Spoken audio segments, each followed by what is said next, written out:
뒷바닥 4장 신경망 학습 파트를 맡은 주성욱이고요. 학습, 미니 배치, 손실함수, 경사하강법 순으로 내용을 구성했습니다. 학습에 대해서 먼저 살펴보겠습니다. 그 전에 일단 문제 해결 과정을 먼저 살펴볼 텐데 인간 혹은 데이터 중심 접근 방식으로 나뉘어져 있습니다. 각각 알고리즘과 기계학습, 신경망이 속해 있는데요. 알고리즘 먼저 살펴보겠습니다. 알고리즘의 경우 사람이 직접 문제 상황에 대한 알고리즘을 고안해서 문제를 해결해야 되는데요. 예를 들어 이런 데이터가 주어져 있고 이 데이터의 특징을 이용해서 만약에 남자, 여자를 구별하는 문제가 주어져 있을 때 저희는 아마 이런 식으로 알고리즘을 짜게 되겠죠. 머리가 짧고 수염이 있으면 남자, 아니면 여자 이런 식으로 짜게 될 텐데 만약에 이런 데이터가 낑겨 있으면 조금 애매해지죠. 현실에는 이거 외에도 좀 더 돌발적인 상황이 많고 그때마다 알고리즘을 수정하기에는 살짝 한계가 있습니다. 그래서 나온 게 데이터 주도 학습인데요. 데이터 주도 학습은 데이터에서 패턴과 답을 찾아내는 문제 해결 방법으로 인간의 개입을 축소하고자 하는 목표에 의해서 만들어졌습니다. 대표적으로 기계학습과 신경망이 여기에 속하는데요. 기계학습을 먼저 살펴보겠습니다. 기계학습은 사람이 생각하는 특징을 도출하는 과정이 선행되고요. 그 다음에 기계학습을 통해서 패턴을 추적하는 식으로 문제 해결 과정이 이루어집니다. 아래 예시를 통해서 한번 살펴보면 페이스 이미지라는 데이터가 주어져 있을 때 사람이 직접 특징이라고 생각하는 공간을 설정을 하는데요. 영상을 분할해서 LPB 히스토그램이라는 걸 도출한 뒤에 피처 히스토그램을 만드는 것까지가 사람의 역할입니다. 여기서 기계학습 알고리즘을 통해 패턴을 추적해서 일종의 예측 문제를 해결한다면 기계학습을 통한 문제 해결 과정이 되겠습니다. 반면에 신경망이 혼자서 특징 공간을 구분 짓고 예측하는 것까지 모두 다 해결하는데요. 그럼에도 불구하고 예측력이 높다는 장점이 있습니다.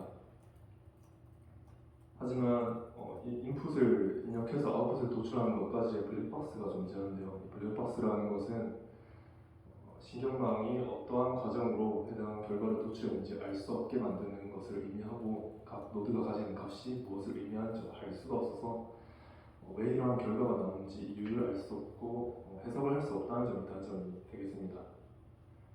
다음으로 신경망의 학습에 대해서 설명을 할 텐데 우선 신경망 학습을 왜 하는지에 대해서 일단 생각을 해보겠습니다.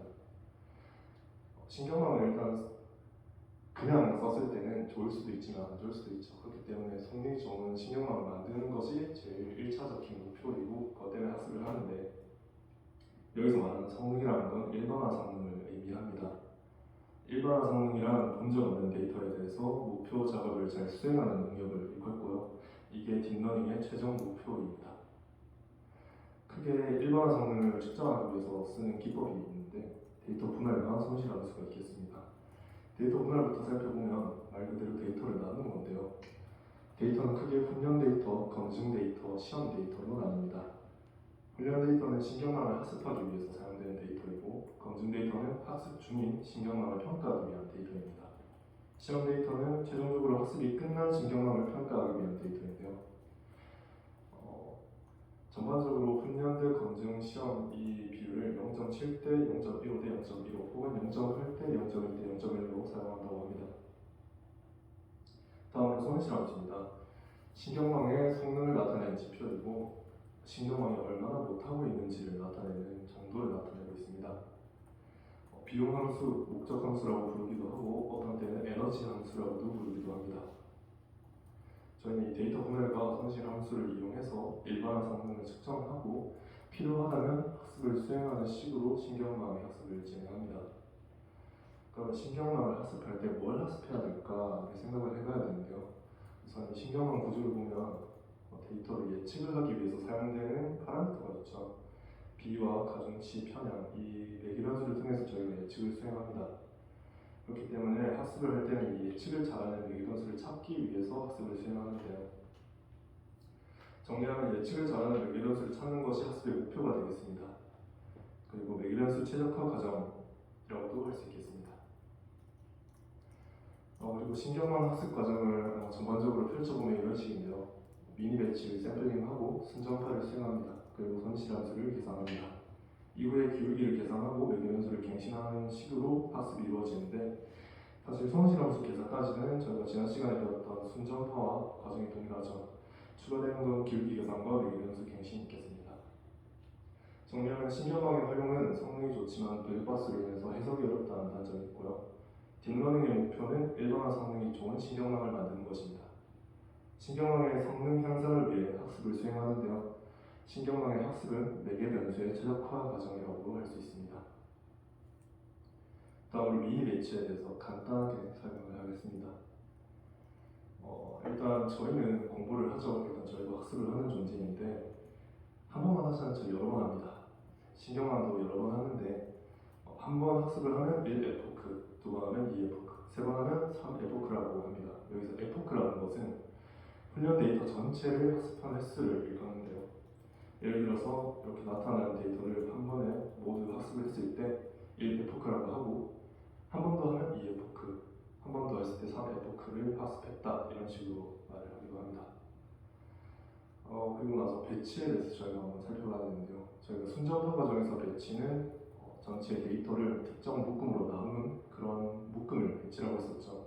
학습에서는 배치 의미가 살짝 다릅니다. 전체 학습 데이터를 하나로 묶은 것을 배치라고 합니다. 그리고 이 학습 데이터를 전체로 묶은 배치를 학습한다 라고 하는 의미는 전체 데이터를 한 번에 학습한다 라는 의미입니다. 결국 하나의 에포크의 학습을 한 번 수행한다는 의미가 됩니다. 다음으로 미니 배치입니다. 전체 학습 데이터를 배치 사이즈로서 나눠 묶은 것인데, 이게 저희가 지난번에 배운 순정파 과정에서의 배치와 동일한 의미인데요. 만약에 배치 사이즈가 2라면 이 데이터에서는 이렇게 4개의 묶음이 나오고, 이 4개의 묶음을 총 4개의 미니 배치라고 합니다. 저희가 여기서 미니 배치를 학습한다라고 하면 전체 데이터를 4번에 나눠서 학습하는 게 되겠죠. 그렇기 때문에 한 에포크에 4번의 학습을 수행하게 됩니다. 미니 배치는 이전에 순정파에서의 배치와 같이 병목 현상을 해소하기 위해서 사용을 하고요.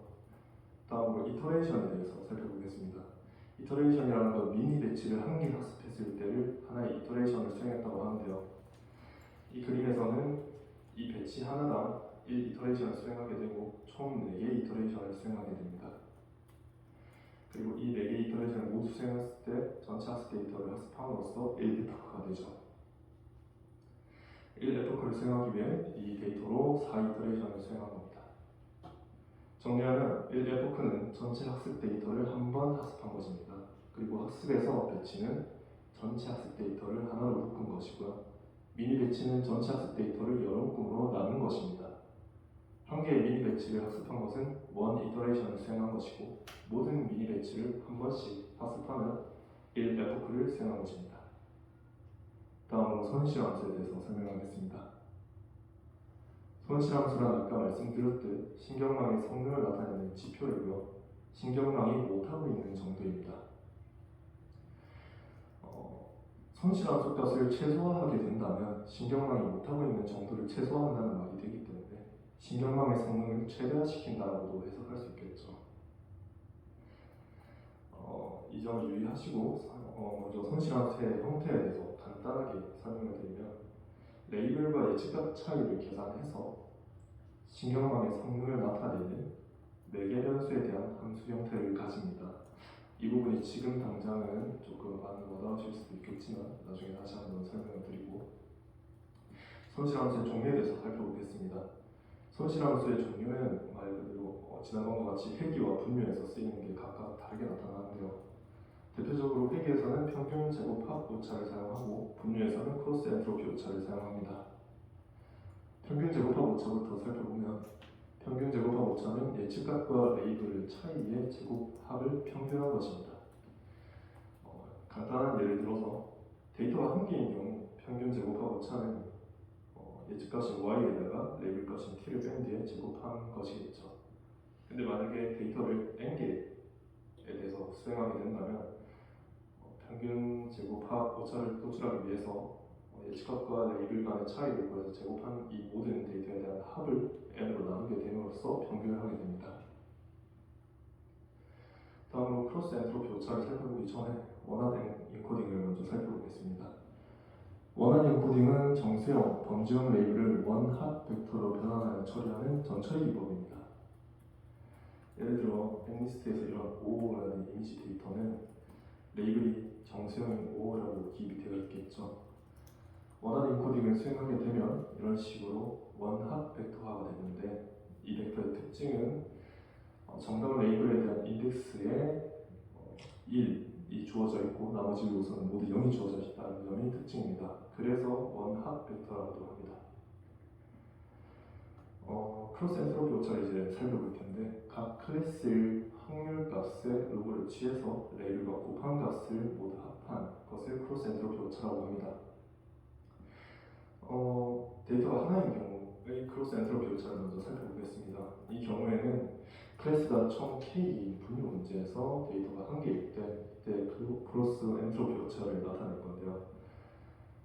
K는 클래스의 개수입니다. 그리고 YK는 클래스 K에 대한 예측 확률이고요. TK는 원합 벡터에서 레이블이 아닌 K는 0인 것이고 레이블인 K는 1을 가지고 있겠죠.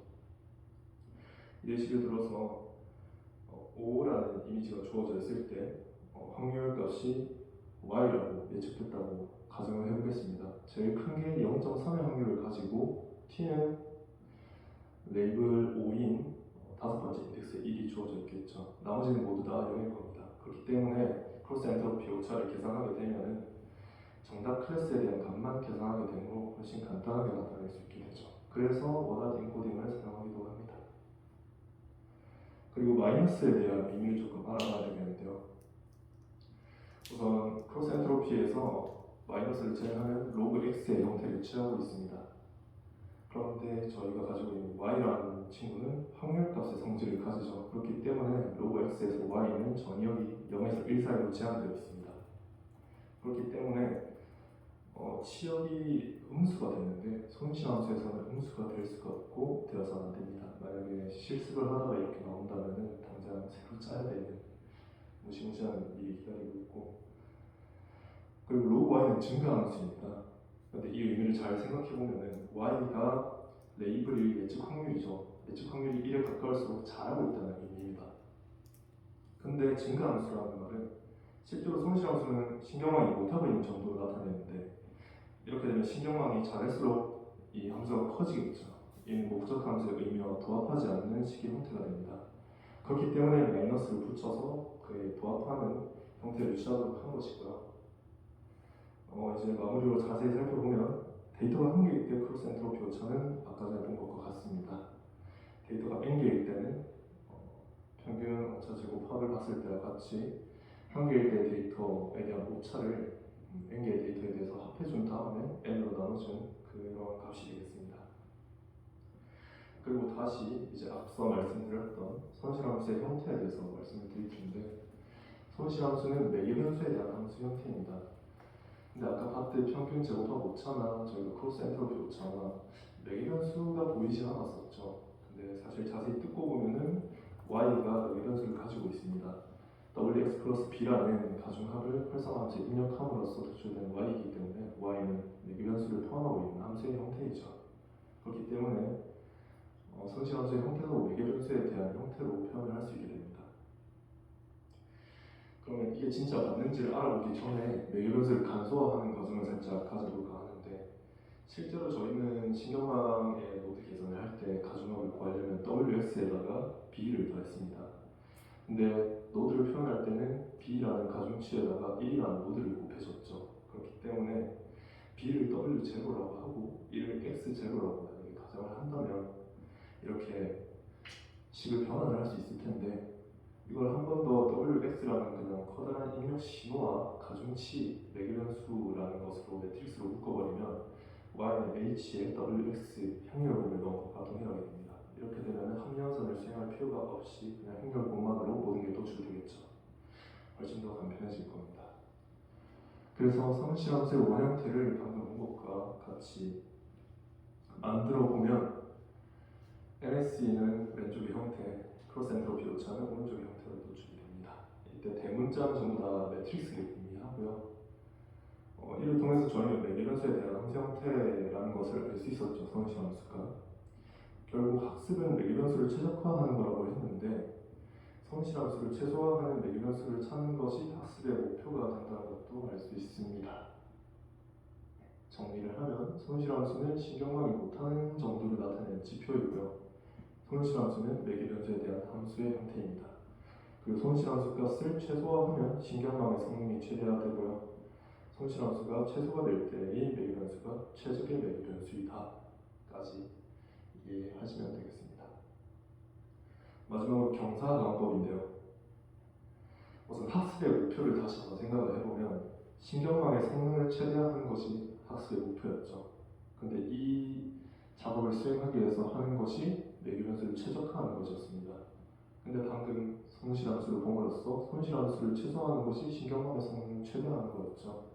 그리고 매개변수는 결국 성실함수 안에 속해 있다는 것도 알게 되었습니다. 그럼 저희가 지금 여기서 해야 될 거는 이 성실함수를 최대화하는 방법이 뭐가 있을까를 알아봐야 되는데 그 방법 중 하나가 경사관법입니다. 경사관법은 성실함수의 최소값을 찾기 위해 기울기를 사용하는 방법인데요. 저희가 고등학교 때 미분을 때려서 최소값과 최대값을 찾는 것과 유사한 형태죠. 적선의 기울기가 0이 될 때 최소 혹은 최대를 가진다는 특성과 유사한 것을 사용합니다.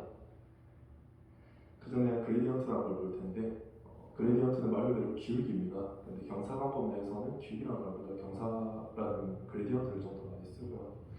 성실함수에 대한 기울기, 데이터 공간의 경사를 의미하기도 합니다. 그레디언트를 계산하는 방법으로는 크게 두 가지가 있는데 수치 미분을 통한 방법 그리고 오차 역접합을 이용한 방법으로 사용해서 그레디언트를 계산하고 매개변수를 갱신하는 방법이 존재합니다. 저희는 이번 장에서 수치 미분을 사용하는데 사실 이 부분은 여러분들이 다들 아실 만한 부분이라서 간단하게 쓰면 말 그대로 미분을 하는 거죠. 변수가 여러 개라면 편미분을 하게 될 거고요. 말 그대로 저희는 지금 매개변수가 여러 개 있기 때문에 성실함수를 매개변수로 편미분해서 그레디언트를 도출할 수 있습니다. 예를 들어서 가중치 매개변수 이 W라는 매트릭스가 있고 이에 대해서 성실함수 LW가 있다고 하겠습니다. 그러면 이때 그레디언트는 LW를 W로 편미분한 이 그레디언트의 형태가 되겠죠. 이거에 대해서 각각의 그레디언트가 가지는 값의 의미를 한번 살펴볼 텐데 만약에 그레디언트가 이런 값을 가지고 있다고 가정을 하겠습니다. 그러면 이 0.2라는 의미는 W1을 1만큼 늘렸을 때 성실함수 값이 0.2만큼 늘어난다는 것을 의미합니다. 그렇기 때문에 성실함수 값을 줄이려면 W1을 마이너스 방향으로 갱신해야 하는데 살짝 헷갈릴 만한 부분이 또 나옵니다. 마찬가지로 이 마이너스 0.5일 때 W를 1 늘릴 때 성실함수 값이 0.55 줄어듦을 의미합니다. 근데 여기서 성실함수 값을 줄이려면 W6을 플러스 방향으로 갱신해야 합니다. 왜 그런지 살짝 이해가 어려운데 이 그림을 보면 조금 더 쉽거든요. 만약에 그레디언트가 양수를 가지고 있다고 하겠습니다. 그러면은 최저적으로 내려가기 위해서는 그레디언트를 조금씩 음수로 바꾸어야겠죠. 양수의 반대 방향으로 가야 합니다. 마찬가지로 저와 같지만 음수의 경우도 마찬가지로 양의 방향으로 내려가야겠죠. 여기서 알 수 있는 점은 그레디언트 값의 부호 상관없이 반대 방향으로 매개변수를 갱신해야 한다는 것입니다. 그렇기 때문에 경사관법의 수식은 이렇게 주어져 있는데요. 일단 각각의 요소가 뭔지를 보겠습니다. W 타워 플러스 1은 갱신 후의 매개변수입니다. 그리고 W 타워는 갱신 전의 매개변수입니다. 그리고 이 편미분한 그레디언트의 값은 갱신 전 성실함수의 그레디언트 값을 의미하고 여기에 학습률 베타를 곱한 값만큼 갱신 전 매개변수에 빼줌으로써 갱신 후 매개변수를 구할 수 있는데 여기서 빼는 것이 그 도출된 그레디언트의 반대 방향으로 간다는 것을 의미합니다. 그리고 학습률에 대해서 잠깐 간단히 살펴보면 한 번 경사관법 혹은 학습을 수행할 때 얼마만큼 내려갈 것인지 보폭을 얼마나 할 것인지라고도 하죠. 그걸 정하는 하이퍼파라미터가 되겠고요. 너무 작으면 학습을 할 때 한 번씩 움직여도 조금씩 움직이기 때문에 너무 느리게 가서 시간이 오래 걸리거나 주어진 에포크에 할당해도 다 내려가지 못하는 점이 있을 수 있겠고요. 너무 큰 경우에는 한 번에 보폭이 너무 큰 바람에 올라가 버리는 경우가 있습니다. 이때는 다이버전스 혹은 오버슈팅 된다고 합니다. 그리고 마지막으로 경사항법의 유의점인데요. 조금 알아두면 좋을 만한 부분이 실제 저희 데이터 공간의 분포는 이런 식으로 생겼습니다. 실제는 더 복잡할 수도 있겠죠. 임의로 만들어진 데이터 공간인데 저희는 만약에 시작을 여기서 하게 된다고 치면 계속해서 내려가야 할 겁니다. 최적점을 찾기 위해서. 최적점은 일단 글로벌 미니마라고 이 부분에 존재하는데요. 실제로는 로컬 미니마라는 것도 존재합니다. 저희가 흘러가되 낮은 곳에 있을 수는 있지만 그게 진짜 최선의 낮은 곳이 아니라는 것이죠. 그렇기 때문에 현재 최소점이 가짜일 수 있다는 점을 유의하시는 게 좋겠고 이러한 로컬 미니마 혹은 셀들, 플라토라는 다양한 지점이 있는데 이런 부분을 벗어나기 위해서 경사항법만이 아닌 학습 알고리즘을 사용하기도 합니다. 정리하면 성실하고서의 최소점을 찾기 위해 그레디언트를 도출하고요. 그레디언트를 통해 현재 위치를 가늠하고 매개 변수를 갱신합니다. 매개 변수를 갱신할 때는 그레디언트의 반대 방향으로 가야 하고요. 경사항법은 무조건 최소점을 보장하지는 않습니다.